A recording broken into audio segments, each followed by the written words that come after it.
He went to school, he went to the school, দুটোরই বাংলা মানে হলো সে স্কুলে গিয়েছিল, কিন্তু দুই স্কুলে যাওয়ার মধ্যে পার্থক্য রয়েছে।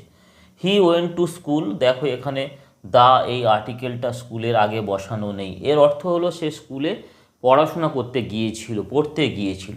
দ্বিতীয় সেন্টেন্স দেখো, he went to the school, স্কুলের পূর্বে দা এই আর্টিকেলটাকে আনা হয়েছে, এর অর্থ হলো সে স্কুলে আর যাই হোক পড়াশোনা করতে যায়নি, পড়াশোনা শিখতে যায়নি, সে স্কুলে অন্য কোনো পারপাসে গিয়েছিল, হয়তো স্কুল বিল্ডিংটাকে সে পরিদর্শন করতে গিয়েছিল, স্কুলে ঘুরতে গিয়েছিল, বেড়াতে গিয়েছিল।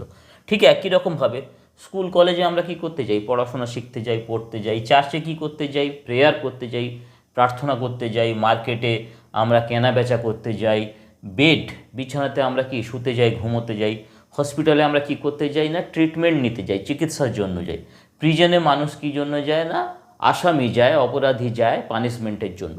ঠিক একই রকমভাবে এই যে বিল্ডিংগুলো, এদের নামের পূর্বে যদি কোনো আর্টিকেল না বসে, তাহলে এদের যে উদ্দেশ্য, সেই উদ্দেশ্য সেখানে সাধিত হয়, সেই উদ্দেশ্যকে বোঝানো হয়। যেমন হি ওয়েন্ট টু চার্চ, অর্থাৎ সে চার্চে প্রেয়ার করতে গিয়েছিল, প্রার্থনা করতে গিয়েছিল।